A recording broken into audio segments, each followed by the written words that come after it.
My buddy Alex, he did a video last week about Ezoic, and I think it was a little bit misguided. I usually don't do these kind of response videos, but I checked with Alex. It's all in good spirits. We're buddies. So I texted him to make sure it was cool. I gave my take on this. So that's what this video is. I'm going to talk about my impression about what Alex thought, and then some takeaways, some learnings, some things that we can do, all of us, to be better positioned to deal with situations like this. So let's get into it. I just needed to back up to make sure that you could read my shirt. Otherwise, it just looks a little strange. If you haven't watched Alex's video already, I'll put a link in the description so that you can go check it out. Alex talks about some of the relationship that he had with Ezoic, the fact that it sounds like a lot of people are upset on Twitter about Ezoic ending the affiliate program. And then there was another set of people that were upset that people were promoting the affiliate program. And I don't spend much time on Twitter, so it's easy for me to ignore stuff. I'm sure I'm missing out on a lot of things, but I'm living my life and everything's fine over here. So my first thought when I got the email from Ezoic about ending the affiliate program was, oh, that makes sense. Why does it make sense? So there's a couple things going on, right? We've had kind of an economic downturn here. There's debate about that, how bad it is or who's impacted or whatever. But what I've seen as someone who doesn't participate on Twitter, barely read the news or watch the news or anything like that, there have been tech layoffs for the last, I don't know, year or 18 months or so from fairly big companies. The other thing I know is that ad revenue is down. So advertisers are spending less money.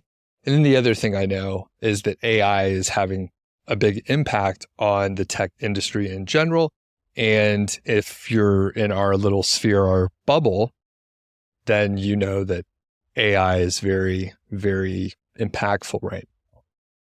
So much of an impact that a big player, Google and even Meta, Facebook, they're creating AI tools. And it seems like Google's hand was forced by OpenAI. So I see all this kind of churn going on. There's layoffs happening. And as a kind of a robotic engineer, I am now aware that we should have empathy. So I tried to think, like, why would Ezoic end the affiliate program? Why would they end the program E3P that Alex referenced in the video? And it comes down to probably a couple really obvious things. Was the affiliate program providing a positive ROI? And if the answer is no, then there's a good case to end it. So my hunch is the affiliate program was not profitable. It could be the quality of the leads that were coming in, the affiliates were referring in. It could be the business model has changed, right? Maybe the revenue coming in doesn't warrant a big enough margin to support an affiliate program. But the bottom line is, if the affiliate program was profitable, then Ezoic would keep they would just continue on because it's obviously a good move. And I interviewed someone from the Amazon affiliate program a few weeks ago. And I think it was in the interview, but basically they said, hey, this is a business. It's a data-driven business. We have a huge amount of data.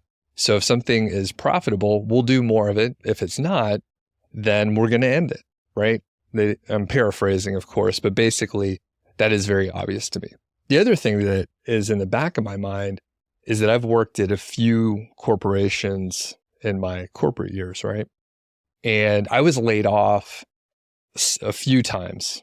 Once I was thinking about it, I was like, oh shit.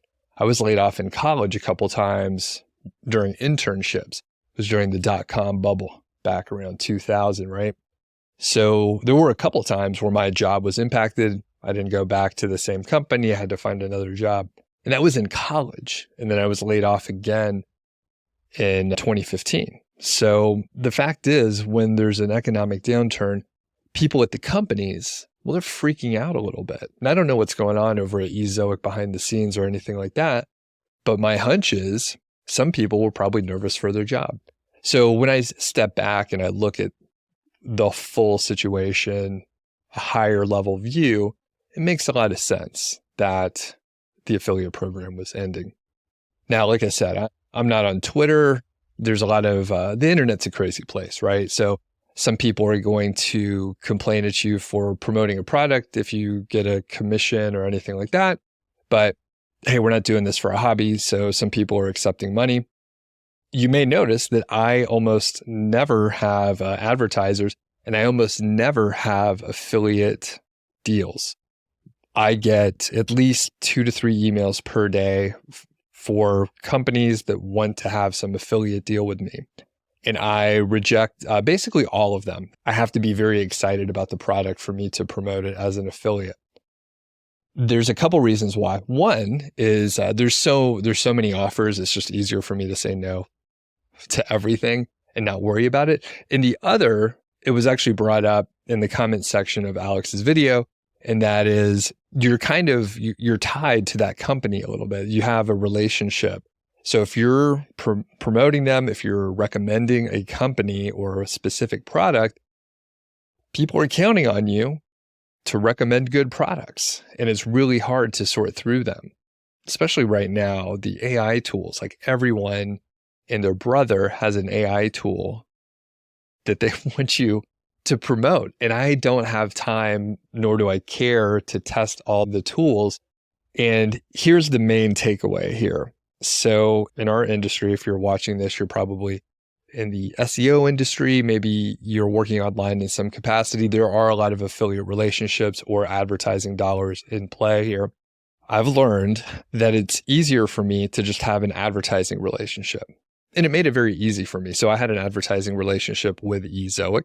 I was part of the program E3P that Alex mentioned, but I think I earned a little bit of money as an affiliate, but not very much because I didn't really care about that. I just cared about the advertising dollars. And as I've worked with more companies over the years, a lot of times they didn't deliver very well on the affiliate side, and I didn't want to hassle with it. So I just wanted advertising dollars.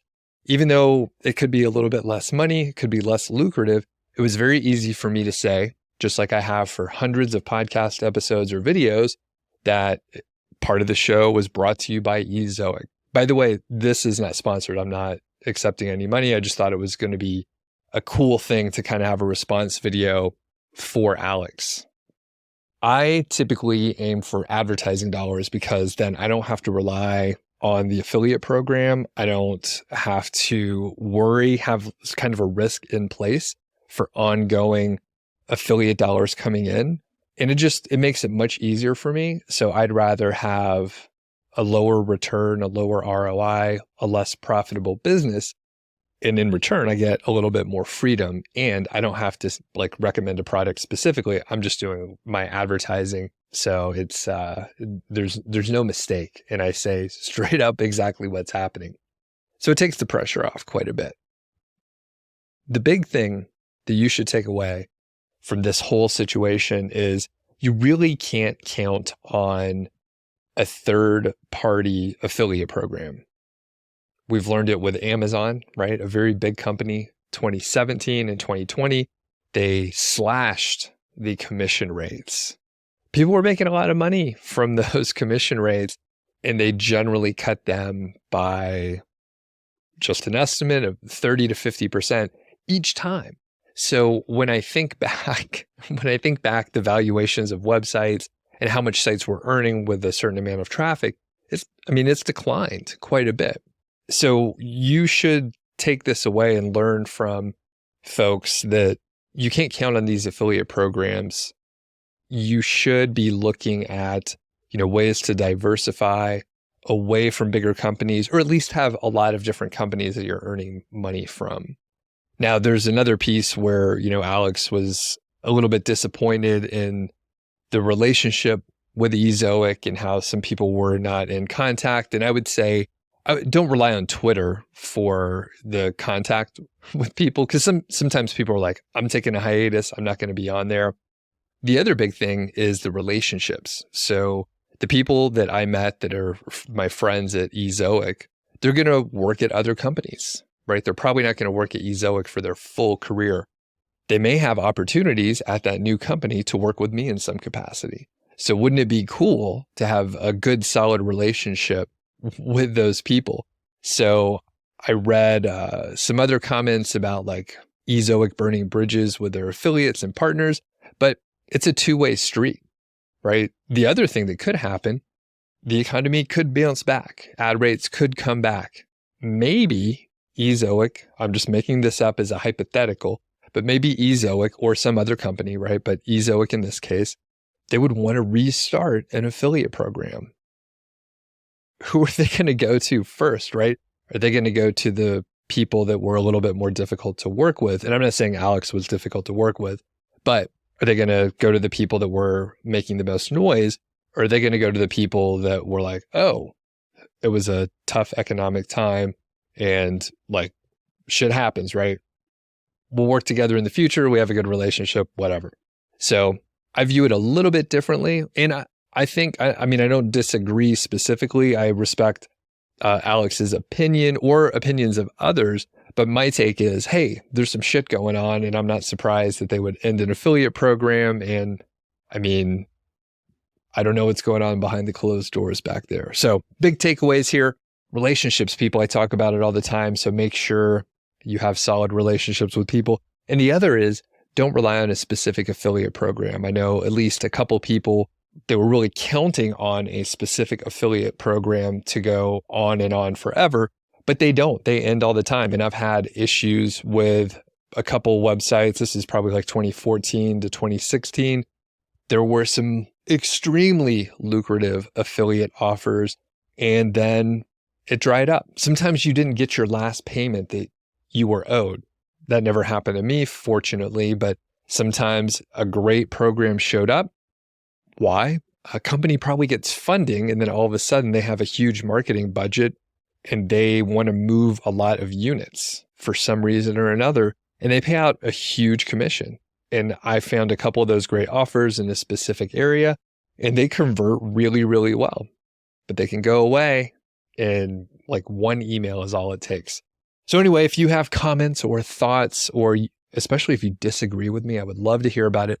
Leave a comment, and maybe Alex and I can do a live stream sometime coming up. If you want to see that, just leave a comment and let us know. Give Alex a shout.